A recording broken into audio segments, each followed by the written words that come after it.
Boa tarde e bem-vindos uma vez mais ao podcast da Escola de Hotelaria e Turismo do Porto, o Check-in Turismo. Desta vez temos uma novidade, para além de estamos a entrevistar pela primeira vez uma aluna, esta entrevista também vai ser conduzida em inglês, portanto a partir de agora toda esta conversa será em inglês. Comigo eu tenho a Thea, ela é atualmente nossa aluna do curso de Culinary Arts, portanto a versão do curso de Gestão e Produção de Cozinha, mas totalmente lecionada em inglês. E, portanto, a partir de agora, preparem-se, será em inglês. Thea, thank you so much for your time and for giving this brief interview for our podcast. And I would start to ask you, what's your educational background before coming to EHTP? So, before I came to this school, I used to teach speech and drama to children with special needs and difficulties. Physical and mental difficulties. Mm-hmm. So, very well. And before that, I had an undergraduate degree in music and performance from London. Okay, very well. And what brought you to culinary arts, to the study of culinary arts? So, when the pandemic hit, I'm originally from Mumbai, India, which you know. So, when the pandemic hit, there were a lot of people that lived in the city that didn't have anyone at home that they were living with to cook for them. Single men, students from different cities who were there for university or courses. And during the pandemic, I noticed that all of them were only eating frozen food, pizzas and pastas and things like that, with no vegetables, no fresh protein. So I decided to start cooking subsidized meals at a very affordable rate for these people. And it kind of picked up and people were getting fed, which was great. And someone then approached me a little later on when the pandemic started lifting, saying that they wanted me to prepare meals based on specific dietary restrictions. This person had a gastro problem, diabetes, things like that. So I started to curate meals per client based on their individual dietary requirements. And through word of mouth, people started hearing about it and my client list increased. Before I found the school, I also started catering for parties for 30, 35, 40 people. And that's when my mom suggested that I should get some training in the field so that I found some finesse in my cooking, like she likes to say. So I decided researching different schools, different universities, not only in Europe, but in America, Canada, Australia. And my family wanted me to go there, but I've always had a soft spot for Europe. It was later on that a friend of mine told me that he attended this school many years ago. He's now a chef. He attended the school many years ago for a summer program, and he thoroughly loved it.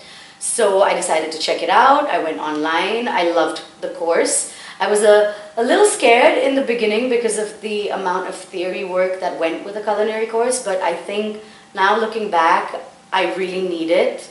It's something that I know is going to help me in the future and give me that all-rounded sort of experience. So that's when I decided that yes, HTP is the one for me, and I applied, and luckily I got in, and I came here. Very well. And by the way, I forgot, I'll share with our audience, I forgot our traditional question, so I'll ask it now. Mm-hmm. Okay.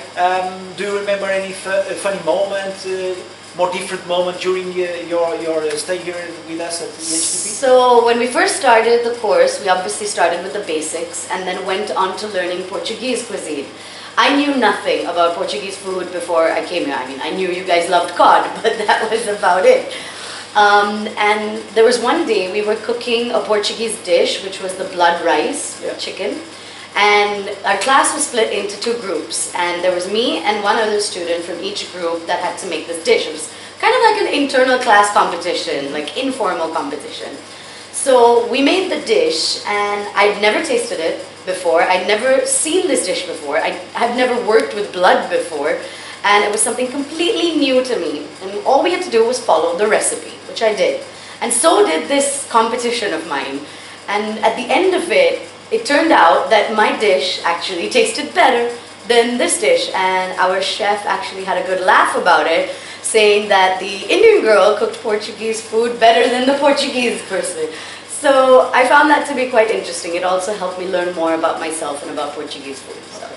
Very well. And what are major differences between the Indian cuisine and Portuguese cuisine? Ooh, the spice. The spice? Yeah. Indian people, everyone knows, loves their spice.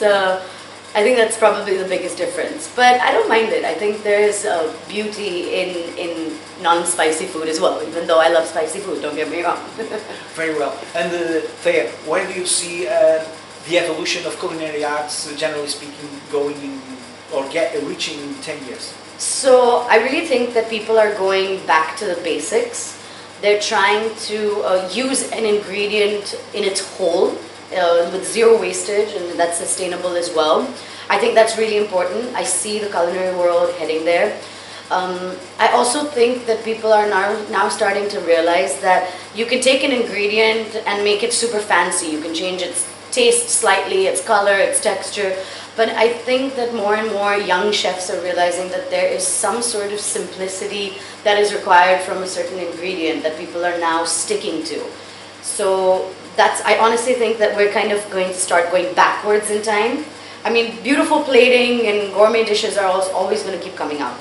But to take an ingredient back to its roots, I think that's where the culinary world is now heading.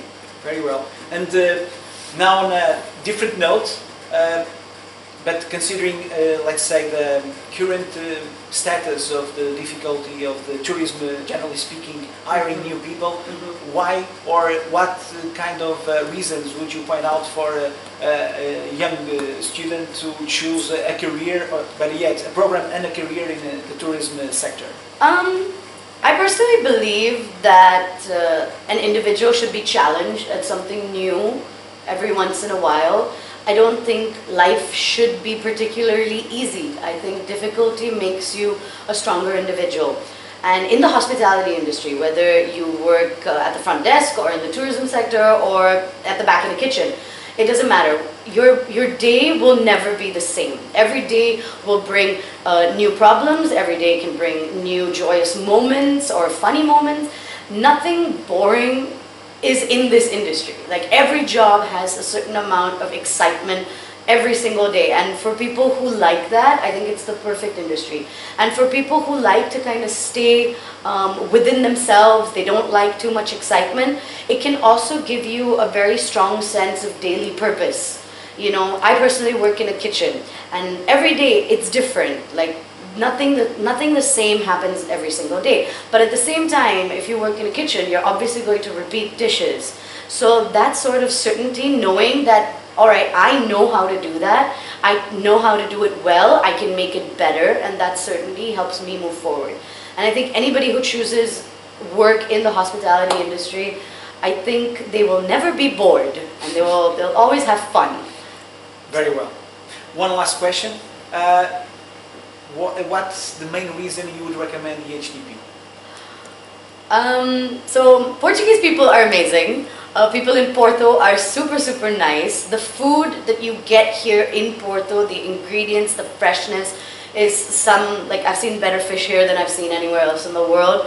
And the school gives you a sort of grounding to build yourself up in your own sort of creativity and your own personality. You help us groom ourselves in a very beautiful way, whether we're 18 years old or whether we're 30 and 40 years old. I think every teacher in the school is your professor, but also your friend. They go out of their way to kind of groom you and help you, and I think that's really important. And I think that's something I've never seen in other universities, where professors just kind of walk in, say what they need to, and walk out. Here, they take the time to focus on each individual student and give them what they need personally. And I think that's super, super important in this school. And it's also fun. Every week we've got something new going on. There's either an event or a field trip or some sort of party, which obviously we cook for. But I think it's so nice to see students and teachers interact on a more personal, friendlier sort of level. And I really love that in this school. It's one of my favorite things about it. Thank you. Thank you for the feedback, Thea. And thank you so much also for your time in this interview. Thank you for having me. Thank you all of our audience. And now, going back to Portuguese, obrigado a todos por acompanhar este episódio. Até à próxima.